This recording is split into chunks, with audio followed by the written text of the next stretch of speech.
So you applied to a bunch of cyber jobs and got nothing back. Yeah, it's not them, it's you. It's your experience. Truth is, most resumes get filtered out before human even sees them. Yours might too if it lacks key skills. Let's fix that. Hi, this is Carsten from Hacking Matters, where each week we look at best practices in cybersecurity. Today we look at why your cyber resume sucks and how we can fix it so recruiters pay attention. I'll help you fix your resume in 3 ways: make it more balanced, directly supported by evidence, and keeping it short. And we'll do that for the 6 most commonly looked for security roles. In resume writing, we used to emphasize form and then content. Form is not so important anymore. Most resumes get gobbled into some AI algorithms anyway, so content is king, and today we're really focusing on content. It should still look nice for when the recruiter actually looks at it, but there's plenty of other content on YouTube for you to make your resume read nicely. Now we talk about what should be in it, your story, your message. And your main story needs to be, you know enough about cyber to support the company in doing what it's already doing. You are not the person to do security. You want to help the company do things securely. I have interviewed people in cyber for well over a decade. I've built different teams in my own companies for clients. I've hired several hundred cybersecurity professionals and therefore interviewed well over 1,000. What stands out for me is a misunderstanding of young professionals growing into cyber and the actual market needs. A cybersecurity professional thinks the more they cram on cyber, the more they learn about hacking and hacking defense, the better suited they are for a cyber job.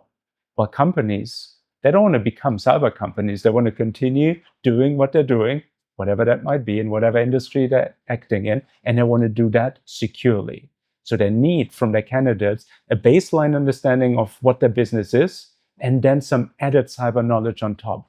And it's that baseline understanding that's often missing. If someone gets a uni degree in cyber, then add some cyber certifications, place some cyber boxes on the internet, their resume is cyber, cyber, cyber. But what it isn't is signaling that, yes, I understand your business and I can add security on top. And if you're looking for a cyber job and you're not finding one, and at the same time, companies are desperately trying to fill these open positions, we see that there's a market mismatch. Let's bridge that gap. For a company to consider hire you, you need to signal that you understand what they're doing. Different parts of the business for different cyber roles. So let's go through the 6 most common cyber roles. First, pen testing, starting on the technical end of the spectrum. A pen tester needs to know how software is built at company scale. Because the goal of the pen test is not to generate findings, but for the software to become better and ever better with every iteration. So the pen tester needs to advise on how to shift left, that is, add additional security checks into the development cycle. They need to educate the developers on better using their tools, on better using programming languages and libraries to the fullest effect and in a secure way, to use authentication and other security paradigms in a secure manner. So it's about ingraining security knowledge in the development process. And a company would always rather hire a former programmer who learned about security rather than a security specialist who hasn't been involved in programming before. So in summary, if you want to be a pen tester, put some DevOps knowledge, some understanding of how software is built, deployed, and operated onto your resume, in addition to the cyber skills. Moving on, red teaming. Red teaming is a more open form of pen testing, where you look at the entire IT estate of a company and you hack whatever seems most vulnerable. So here too, you need to understand a little bit about software. You also need to understand about IT operations processes. How are things getting deployed, patched, hardened? How is identity management usually working? How are people looking over your shoulder, possibly as you're navigating systems, trying to catch hackers? All of that knowledge is as important as the hacking skills. So as a red teamer now, on your resume, you want to signal you understand IT operations, you do understand DevOps, and you're good at cyber. Third, a blue teamer, someone working in security monitoring, for instance, as an analyst. Those individuals, again, need to know about cyber, that goes without saying, but also need to understand how all the moving parts of the IT are working together, what avenues might still be open for hackers to navigate networks, what bridges exist, for instance, that crisscross network segregation boundaries. And all of that knowledge comes often from years of experience as an IT admin. So a company would much rather hire someone who is very familiar with their IT and then add cyber knowledge rather than someone with pure cyber knowledge who has yet to learn about how companies run IT at scale. So in your resume, signal that IT operations knowledge next to your cyber skills. The fourth role might be the highest in demand. I see posts for security architects all the time. A security architect needs to think about what controls already exist in the company, how they are working together and interacting with the IT, and then which additional controls or evolved controls are needed to keep hackers out. This needs a deep-rooted understanding of how all the different IT elements work, but also an understanding of business processes, because you can always, add additional boundaries to slow things down, but if you're slowing down your own business more than you're slowing down the hacker, this is not a good security control. So on your resume, you really want to signal that not just you have the cyber skills, but you understand IT and you understand business processes and the demand for IT. So it's a really well-rounded resume that gets support mostly from your non-cyber experience that signals that you understand companies at scale. These were the 4 technical security roles. So let's look at 2 more roles in security, equally important but slightly less technical. The first is security ambassadors.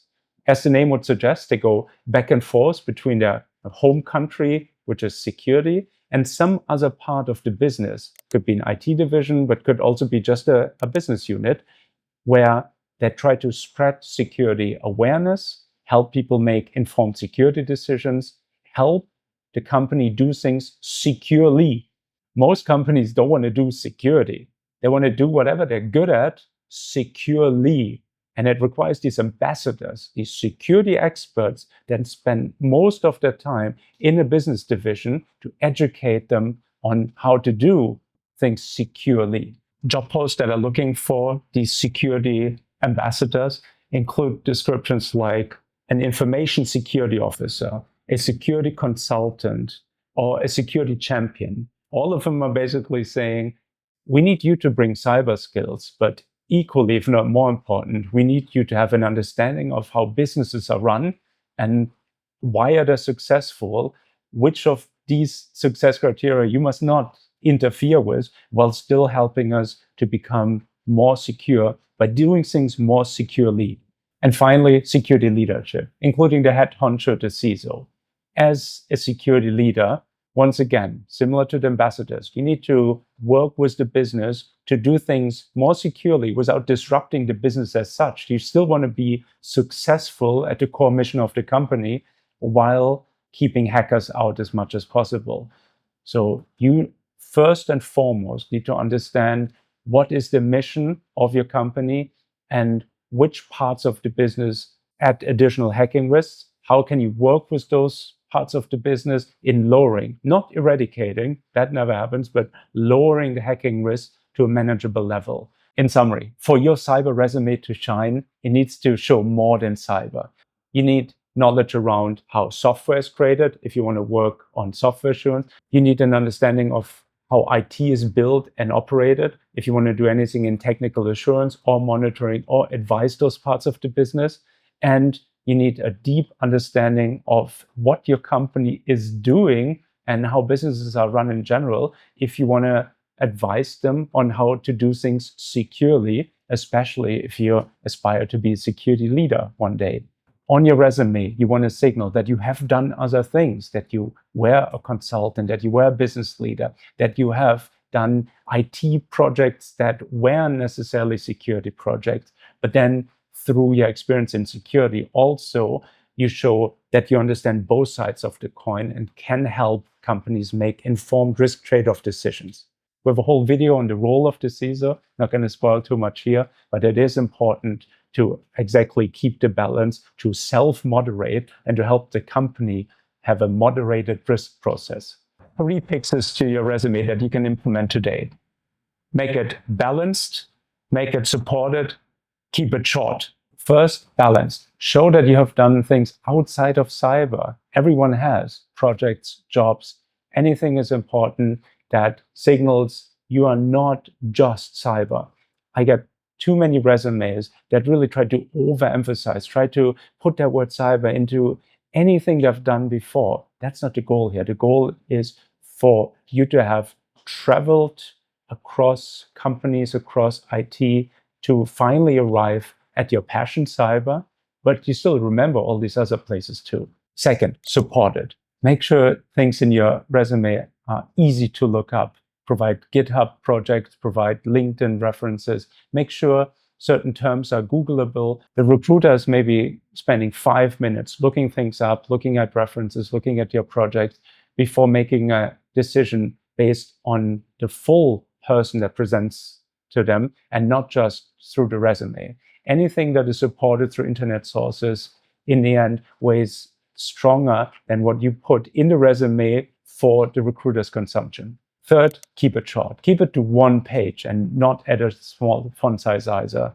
Recruiters are going to spend but a few minutes on your resume, or maybe a few more minutes looking things up. So make sure to include some key phrases matching whichever one of these 6 positions you're applying to, but leave it at that. Let the recruiter have a full picture of yours without being overwhelmed by too much information, because your goal with the resume is to be invited into a conversation, not to tell somebody everything that is to be known about you. There you have it, how to make your resume suck less and score that cyber job you've been working towards for so long.